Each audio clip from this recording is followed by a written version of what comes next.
Ya están.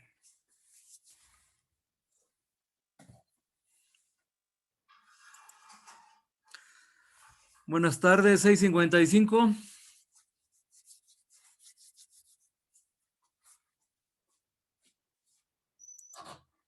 Nadie contesta el saludo. Está bien. Buenas tardes. Está Buenas tardes. bien. Muy Buenas bien. tardes. Ahorita me tardé en entrar porque estaba viendo lo que dejamos al final de la última clase. Estuvimos viendo el T-Pence, ya estuvimos viendo el tubo de Venturi, cómo cambia la presión con la velocidad. Eso fue lo último. En la clase del jueves vimos 2 videos, uno de presión y otro de, ¿qué era? La ciencia de la presión y los diferentes tipos de presión. Ya estuve viendo ahorita eso. Entonces, estuve viendo algunos videos que tienen que ver con lo último que vimos. Entonces, veamos. Aquí está ya la tarea 9, ya está integrada. Ya tiene los videos que les enseñé la otra vez. Como les decía, ya vimos tipos de presión y vimos la ciencia de la presión. Ahora vamos a ver presión atmosférica, el barómetro, lo que les expliqué yo en clase, pero este es por otro maestro, a ver si le entienden mejor a él. Corre video.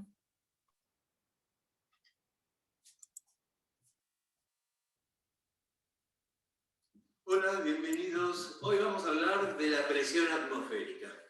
Aunque no lo creas, Empédocles, un griego que vivió más o menos 500 años antes de Cristo, fue el primero que pensó que acá había algo y que ese algo estaba compuesto de finas partículas y que de alguna manera tenían que estorbarnos o presionarnos. Él inventó la clepsidra. Clepsidra es el nombre griego, que lo tuviéramos que traducir sería ladrón de agua.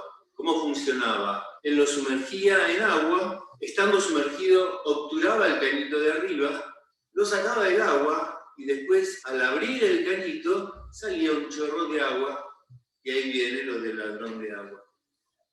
500 años antes de Cristo. Y fíjate que hubo que esperar hasta el 1620 más o menos, hasta que un señor que era discípulo de Galileo, Evangelista Torricelli, hiciera un experimento famoso que logró revelar la presencia del aire y la presión que el aire nos ejercía a nosotros. Evangelista era el nombre de pila. Lo más probable es que Torricelli fuera ateo. Vamos al experimento de Torricelli. ¿En qué consistía?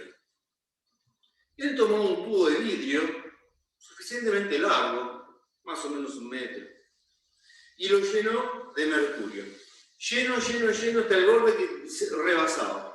Una vez que estaba recontra lleno, lo tapó. Es pesado, ¿eh? Lo invirtió y lo metió dentro de una cuba llena de mercurio. Una vez que la boca estaba sumergida, y recién ahí, destapó. ¿Y qué pasó? La columna de mercurio que había dentro del tubo de vidrio descendió. Pero no descendió hasta vaciarse, descendió hasta mantener una altura de 76 centímetros. Repitió el experimento con varios tubos, más gordos, más finitos, y en todos pasaba lo mismo. Después de destapar la boca sumergida, la columna descendía hasta una altura de 760 milímetros, desde la superficie del mercurio en la palangana abierta. Probó con un tubo de menos de 76 centímetros. Lo llenó, lo invirtió, lo sumergió, destapó y ahí la columna no descendió. Y después viene la genialidad de la interpretación de este experimento. Fíjate, cuando llenábamos el tubo de vidrio de mercurio, ¿qué había entre el mercurio y el vidrio? Pensar en el fondo, entre el mercurio y el vidrio que lo sostiene en el fondo, ¿qué hay? Nada. El mercurio se pasa al vidrio, no hay nada. Entonces, cuando se invierte y la columna de mercurio desciende, ¿qué queda en ese espacio? Nada, ¿ok? Hay gente que le gusta decir vacío, pero es mucho más entendible si decís no hay nada. Perfecto. Si no hay nada ahí adentro, no hay nada haciendo presión, ni sobre la superficie del mercurio metido ahí adentro, ni sobre las paredes del tubo vacío. Entonces la presión en ese lugar vale cero, sin lugar a dudas. En el fondo del tubo, descendiendo por el mercurio, la presión se puede obtener fácilmente utilizando el principio general de la hidrostática, que decía algo así como que la presión en un punto cualquiera del seno de un líquido es igual al peso específico del líquido por la profundidad. Entonces, en ese punto, la profundidad es 76 centímetros. El peso específico del mercurio se puede conocer fácilmente, lo conocemos, ahí lo tenés, y eso nos da una presión en el punto B que es igual a la presión en el punto A. También por el principio general de la hidrostática. A igual nivel dentro de un mismo fluido, la presión es la misma. La presión en el punto B es igual a la presión en el punto A. Y la presión en el punto A es la presión que ejerce el aire sobre la superficie de la palangana abierta, de la cubeta, más elegante. Esa no es otra cosa que la presión que ejerce toda la atmósfera. La presión del aire acá, en este lugar, es la presión atmosférica. Y el valor da 101.300 pascales. Un número enorme. Haber medido esto en 1620, más o menos por ahí fue el experimento, es una proeza de ingenio. Es una proeza de precisión. Pensad lo siguiente, desde Empédocles hasta Torricelli pasaron 2100 años. ¿Alguna vez deberías pensar y reflexionar a qué se debió tanto retraso, tanta espera, para poder desarrollar ideas tan sencillas y brillantes? Bueno, te dejo que vos lo reflexiones. Pero volvamos a la presión atmosférica. 101.300 pascales es un número enorme. Imagínate que tenemos una mesa común y silvestre y que tiene un área, la tabla de la mesa, un área de 1 metro cuadrado. La presión en ese metro cuadrado es equivalente a la presión que ejercería una pila de 10 autos. 10 autos, pobrecita mesa. Ese es el valor de 101.300 pascales. ¿Por qué no se rompe la mesa? Bueno, porque como el aire es un fluido, no solamente hace presión sobre las superficies horizontales del lado de arriba, también hace presión sobre las paredes, el techo y la parte de abajo de la mesa. Entonces, la mesita está en equilibrio. No se te ocurra montarle 10 autos arriba porque ahí sí que la rompes. Pero se banca la presión atmosférica porque también la presión atmosférica lo presiona a la mesa desde abajo. Por supuesto, con esta explicación no basta. Es difícil, muy difícil de aceptar que vivamos acá soportando semejantes presiones. Mira este chabón, representa al chabón humano. Imagínatelo presionado, de costado, por todos lados en su piel, con una presión de 100.300 pascales, que es equivalente a lo que te conté recién con la mesa de 1 metro cuadrado. Nuestra superficie corporal de piel es más o menos 2 metros cuadrados. Así que imagínate, arriba nuestro, 20 autos. Bueno, ¿cómo es que no morimos aplastados? La explicación es muy sencilla. El motivo es que nosotros venimos de fábrica compactados a presión. Nos fabrican ya con una presión interna equivalente a la presión atmosférica. En realidad es un poquito mayor, no mucho, pero un poquitito mayor. De eso nos damos cuenta porque cuando nos pinchamos sale sangre, no entra aire. Eso quiere decir que el compactamiento nuestro es levemente superior al de la presión atmosférica. El experimento de Torricelli nos deja además otro regalo, porque fíjate que si lo repetimos todos los días, no siempre la altura a la que bajan las columnas de mercurio va a ser de 76 centímetros. A veces va a ser un poquito mayor, a veces va a ser un poquito menor. ¿Y eso a qué se debe? A que la presión atmosférica es cambiante, no es constante. Hay cambios leves, pero que son importantes. Entonces, ¿qué mejor que una columna de mercurio montada como la montó Torricelli para medir las pequeñas fluctuaciones de la presión atmosférica?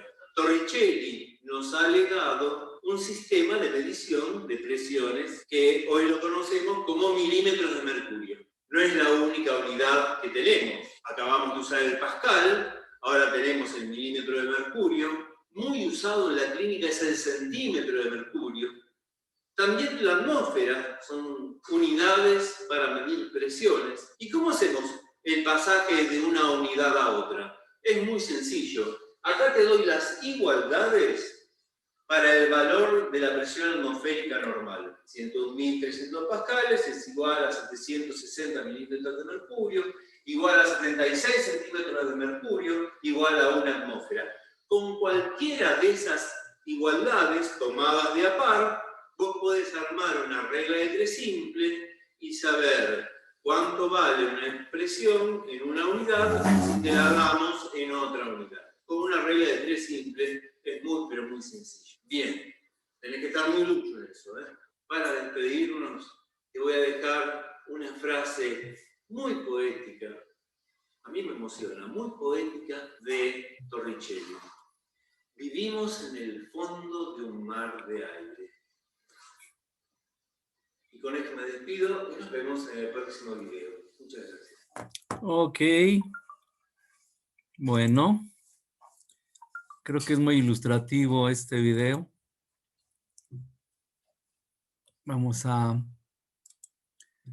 ver entonces. Estuvimos ya viendo también lo del efecto Venturi. Pero esto está bonito, me gustó este video. Estuve buscando videos ayer. Hola a todos, desde oposicionbomberoonline.org os quiero presentar un breve fragmento de la clase de la sesión 16, el cual trata sobre el efecto Venturi.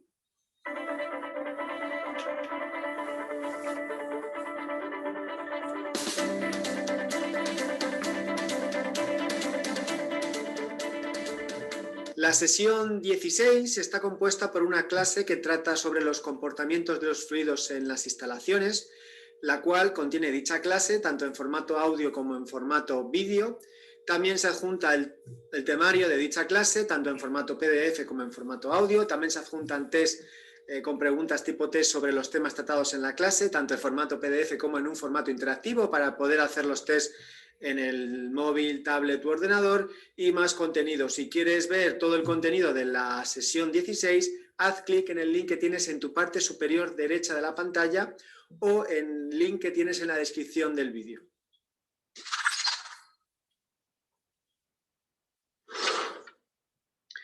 El efecto Venturi consiste en que un fluido en movimiento dentro de un conducto cerrado disminuye su presión cuando aumenta la velocidad al pasar por una zona de sección menor, ¿vale? Sección menor aumenta la velocidad. Muy bien. Esto, el teorema de continuidad, ¿vale? Caudal constante. Si nosotros tenemos el caudal, que es igual a la superficie por la velocidad, esto se dice que el caudal tiene que ser constante. Por lo tanto, si variamos su superficie y la hacemos más pequeña, si esto tiene que ser constante, la velocidad aumenta. Por eso dice que en una zona en la que su sección es menor, aumentamos la velocidad, ¿vale? Y una vez que aumentamos la velocidad, dice que disminuimos la presión, ¿vale? Si nos vamos al teorema de Bernoulli, que hemos visto antes, estoy donde estoy indicando, ¿vale? Si alguno no me sigue, estoy indicando un poquito más, o si voy demasiado rápido. Como lo hemos visto antes, pues voy a decirlo un poco más rápido. La conservación de la energía. Tenemos tres energías: energía cinética, energía potencial y energía de presión, ¿vale? En un punto tiene que ser igual a la otra, ¿vale? La energía posicional entendemos que nos encontramos prácticamente a la misma altura a nivel del suelo, los dos puntos, por lo tanto, una con la otra se contrarrestan. Y entonces, sí, es lo mismo que lo anterior. Si aumentamos la velocidad, si esto tiene que mantenerse constante, y en un punto aumentamos la velocidad, aumentamos la energía cinética. Y por lo tanto, para que sea constante, al otro punto provocamos una bajada de presión, ¿vale? Por eso que dice que cuando un líquido aumenta la velocidad como consecuencia de pasar por una sección menor, en ese punto se produce una disminución de su presión, ¿vale? Y veremos el uso en el efecto Venturi que le vamos a dar. ¿Vale? Voy a leer lo que continúa. Dice lo siguiente: en un tubo de Venturi, ancho en su inicio y estrecho en su terminación, por el cual pasa un fluido, al pasar por la parte estrecha, dicho fluido, de acuerdo con el teorema de la continuidad, aumenta su velocidad, ¿vale? Lo que hemos dicho, la ecuación del teorema de la continuidad. El caudal es constante y el caudal es igual a la superficie por la velocidad, ¿vale? Y eso es constante en todo el conducto. Por lo tanto, conseguimos un aumento de velocidad, es decir, un aumento de la energía cinética. Y, según el principio de Bernoulli, disminuye su presión. Si aumenta la energía cinética, para que sea constante, como consecuencia nos origina una bajada de presión, ¿vale? Nos origina una bajada en la energía de presión, ¿vale? De tal forma que puede llegar a generar incluso presiones negativas, inferior a la atmosférica. Cuando hablamos de presiones negativas, no significa... la presión atmosférica es una atmósfera, ¿vale? En presión absoluta.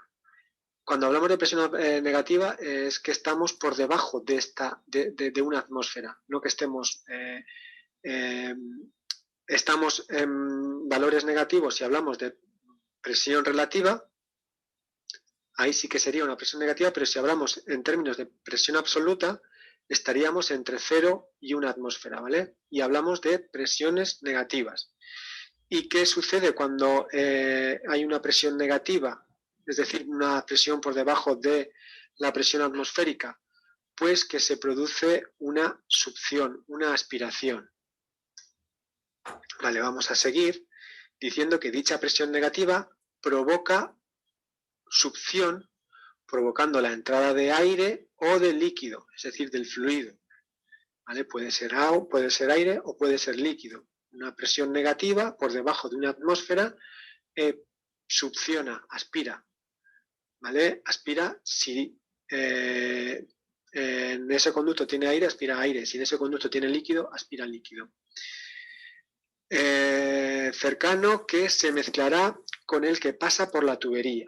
Vale, este es el efecto Venturi, es el que utiliza el proporcionador.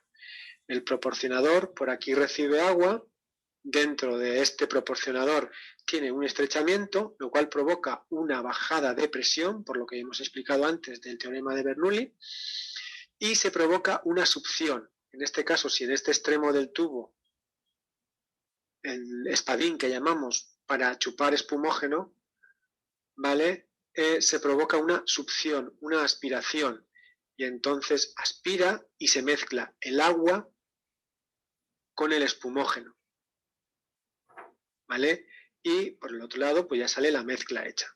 Y este es en esto aprovechamos el efecto Venturi en bomberos, en el que el proporcionador aspira espumógeno debido a la bajada de presión que se produce por el teorema de Bernoulli, y eso provoca una succión, y si ese conducto está conectado con espumógeno, pues aspira espumógeno. Vale, también a veces se puede utilizar para ventilar, por ejemplo, una habitación llena de humo, con la lanza, cuando nosotros proyectamos, ¿vale?, a una presión mayor de la que está en la imagen, pero así nos podemos hacer una idea, proyectamos el agua, estamos acelerando el aire que circunda alrededor del chorro de agua, ¿vale? Por lo tanto, estamos aumentando su velocidad. Y si aumentamos su velocidad, bajamos su presión y por lo tanto se produce una succión. En este caso no va a ser de líquido, sino va a ser del aire que tenemos cercano a ese aire que está yendo a una velocidad mayor. Y una vez que se succiona, se expulsa hacia afuera. Si esto lo hacemos en una ventana, ¿vale? Nosotros tenemos una ventana, estamos dentro de un cuarto y proyectamos un chorro hacia afuera, estaremos provocando una succión de los gases del humo que está dentro de ese cuarto, sacando afuera de la ventana los gases que queremos tirar fuera. Es una opción. Está claro que tiramos mucho agua y de que no es lo más eficiente con los medios que tenemos en bomberos, como tenemos ventilación por presión positiva, tenemos muchos métodos que ya veremos, pero bueno, que se puede usar, ¿vale? Que es una maniobra que se puede usar y que también está enfocado al efecto Venturi, ¿vale? Utiliza el efecto Venturi para realizar esa maniobra. Bueno, ok. Estaban hablando aquí de Bernoulli. El efecto de Bernoulli tiene muchas aplicaciones en la física. El teorema de Bernoulli ya lo demostraremos en clase. Hay que meter ahí matemáticas. Ahí sí no hay de otra. Ahorita vamos a ver el último video del día de hoy. Son videos cortitos los de hoy. A ver, ahí.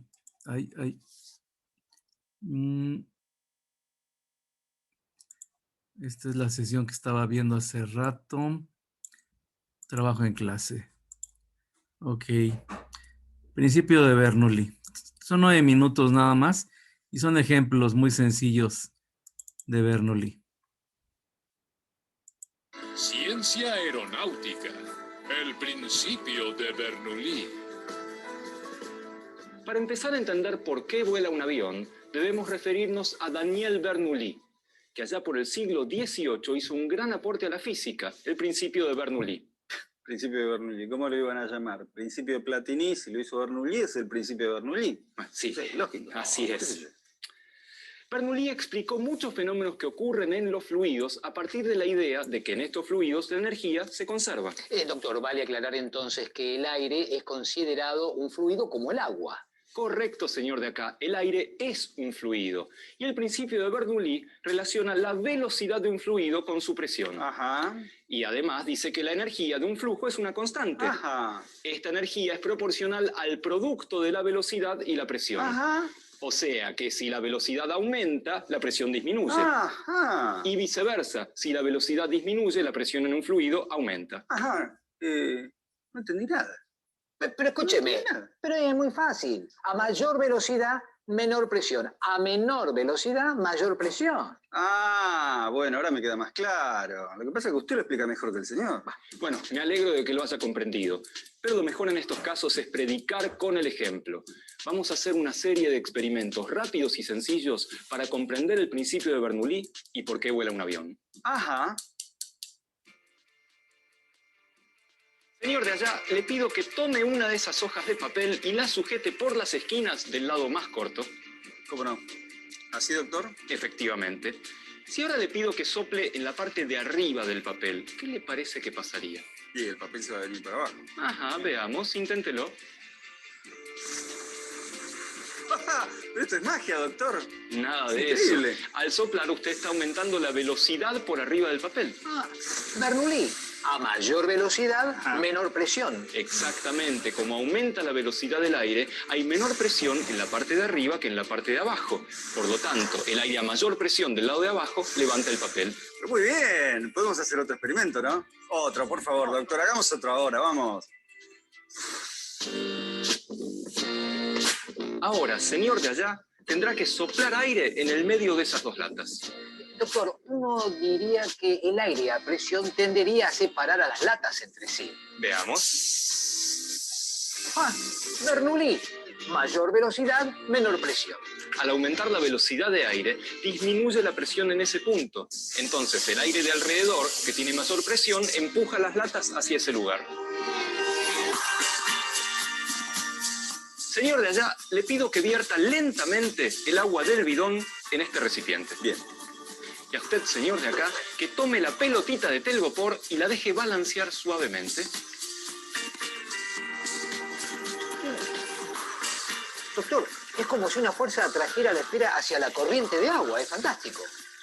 Bernoulli, a mayor velocidad, menor presión. Ajá, y entonces... Entonces, como el chorro de agua tiene mayor velocidad que el aire, tenemos menor presión de este lado de la pelotita. Muy bien, señor de allá. El aire que está del otro lado presiona y hace que a la pelotita se pegue al chorro de agua, que tiene menor presión. Ja, la pelotita. Con este experimento vamos a explicar cómo funciona una chimenea. Ah, eso es algo que yo siempre me pregunté. ¿Cómo sabe el humo para dónde tiene que ir? No es que sabe, lo empujan. Hagamos de cuenta que el recipiente es un hogar a leña, que el cereal de arroz inflado es el humo y el tubo de acrílico una chimenea. Y usted, señor de allá, con su turbina simuladora de flujo aéreo, es el viento que sopla por sobre la chimenea. Bueno, cómo no, doctor. Disculpe, doctor, pero yo, ¿qué papel juego en esta interesante experiencia? Usted simplemente es el testigo del experimento, señor de acá. Bien, ¿comenzamos? Por favor. Igual a mí me parece una sopladora de hojas. Silencio de comienza. Bien, bien, mayor velocidad. ¡Santulí, Bernoulli! Principio de Bernoulli. A mayor velocidad, menor presión del aire por arriba. El aire de la chimenea, que está a mayor presión, empuja el humo hacia afuera. Fantástico, doctor. ¿La puedo pagar? Por favor. Muchas gracias. Doctor, esto se está poniendo bueno, ¿eh? Este experimento consiste en encender la turbina generadora de flujo aéreo y colocar la pelota encima. Doctor, supongo que el balón debería salir disparado por efecto del viento, pero la verdad, con Bernoulli nunca se sabe, ¿eh? Veamos. Adelante. Enciendo. Por favor.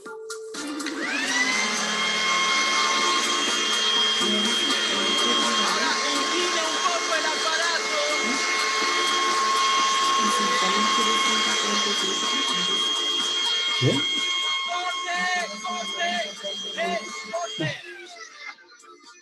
¡Esto está buenísimo, doctor! Bueno, no me grites, ya apagó el aparato. Ah, disculpe, no me di cuenta. Lo que sucedía es que el aire de afuera está a mayor presión. El aire que sale de la sopladora está a mayor velocidad, por lo tanto a menor presión. Entonces el balón se mantiene fijo. Doctor, ¿lo podemos hacer de nuevo? Por supuesto. Ahí vamos.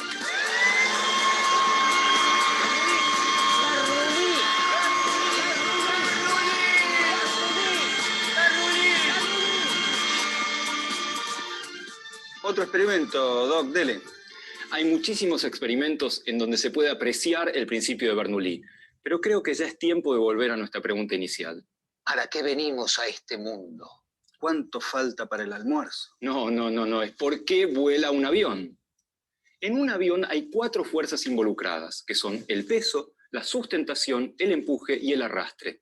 Con respecto a la orientación del avión, la sustentación tira hacia arriba, el peso hacia abajo, el empuje hacia adelante y el arrastre hacia atrás. Pero, doctor, ¿cómo hace un avión para volar con tantas fuerzas tirándolo para todos lados? El secreto es que cuando alcanza su velocidad de crucero, estas 4 fuerzas se anulan entre sí. Doctor, me animaría a aventurar entonces que el empuje es la fuerza que proporcionan las turbinas y el arrastre, la resistencia del aire a ser atravesado por el avión. Usted ha aventurado muy acertadamente, señor de acá. ¡Ay, qué aventura más acertada! ¡Qué acierto más aventurero! Pero es obvio que un avión vuela porque las turbinas hacen... y sale volando. Nada obvio, señor de allá, y es un error pensar de esa manera. ¡Error! Piensen ustedes que para que un avión de 500 toneladas pueda volar, se necesita una fuerza de solamente 100 toneladas. ¿Y las otras 400 toneladas quién las sostiene? ¿Bernoulli? Exacto. Ahí tiene Bernoulli. A mayor velocidad, menor presión. Precisamente, las turbinas generan una propulsión del avión hacia adelante con una cierta velocidad. Si tomamos, por ejemplo, el diseño de un ala, veremos que el aire tiene que recorrer mayor camino en la parte superior que en la inferior, o sea que en la parte de arriba hay mayor velocidad que en la de abajo, donde el aire va más lento. Maestro Lee, velocidad y presión. Sí, bueno, Bernoulli. Esto quiere decir entonces que el aire en la parte superior tiene menor presión y en la parte inferior, al tener mayor presión, empuja hacia arriba. Doctor, esa vendría a ser la fuerza de sustentación que usted mencionó anteriormente. Exacto, eso es la sustentación. Siempre y cuando el avión tenga una cierta velocidad hacia adelante, va a estar sostenido por el aire desde abajo, principalmente desde las alas. Entonces, el principio de Bernoulli explica la sustentación, que es una de las 4 fuerzas del avión. Así es, y en este caso, la sustentación se va a compensar con el peso que está relacionado con la fuerza de gravedad. De esta manera, las 4 fuerzas se compensan y el avión vuela. ¿Listo? Sí, ya terminé. Bueno, entonces podríamos despedirnos con un experimento. Por supuesto, buena idea. Doctor, discúlpeme, pero ¿esto hace lo que creo que hace? Será cuestión de encenderlo y comprobarlo. Bueno, a la 1, a las 2 y a las 3.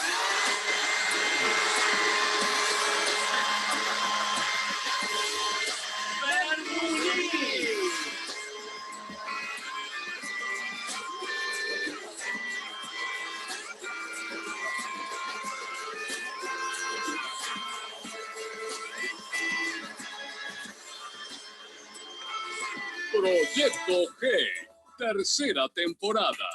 Muy bien. Ya, suficientes videos por el día de hoy. Vámonos a el Tipens. Comparto. ¿Dónde está? Aquí está. Muy bien. Entonces lo que estábamos viendo era precisamente esto, el tubo de Venturi. Leo abajo del dibujo, dice, el efecto Venturi tiene muchas otras aplicaciones, tanto para líquidos como para gases. El carburador de un automóvil utiliza el principio de Venturi para mezclar vapor de gasolina y aire. El aire que pasa a través de un angostamiento en su camino hacia los cilindros origina un área de baja presión a medida que aumenta su velocidad. La disminución en la presión se usa para enviar combustible a la columna de aire, donde se vaporiza rápidamente. La figura 15-16, que es aquí, la de abajo, es lo que hicieron, ¿no? Con el papelito. Muestra 2 métodos que se pueden usar para demostrar la disminución de la presión debida al aumento de velocidad. Un ejemplo más sencillo consiste en soplar aire por encima de la superficie de una hoja de papel, como se puede ver en la figura de la izquierda, ¿no? Es lo que hicieron en el video. La presión en la corriente de aire por encima del papel se reducirá. Esto permite que el exceso de presión en la parte inferior empuje el papel hacia arriba. Una segunda demostración, que eso no lo hicieron en el video, requiere de un carrete, un disco de cartulina y un alfiler. El alfiler se clava a través del disco de cartulina y se coloca en uno de los extremos del carrete, como se muestra en la figura. Si se sopla a través del extremo abierto, descubrirá que el disco se adhiere más al otro extremo. Uno esperaría que el disco de cartulina se despegara de inmediato. La explicación es que el aire que fue soplado por el carrete deberá escapar a través del estrecho espacio entre el disco y el extremo del carrete. Esta acción crea un área de baja presión, lo que permite que la presión atmosférica externa empuje el disco contra el carrete y no se cae. Y bueno, aquí ya viene la ecuación de Bernoulli. En la segunda hora nos vamos a dedicar a ella. Y vamos a llegar a esta ecuación, la 15-14, que es la que ya estaban mostrando en uno de los videos anteriores. Muy bien. Ok, jóvenes. Como la ecuación de Bernoulli es bastante trabajosa en cuanto a la demostración, nos tenemos que ir hasta la segunda sesión, ya no hay mucho tiempo. Nada más quedan 5 minutos de esta sesión. Dejo de compartir, jóvenes. Entonces, ahorita nos salimos y regresamos en unos 4 minutos, por favor. Sale. Ahorita regresamos.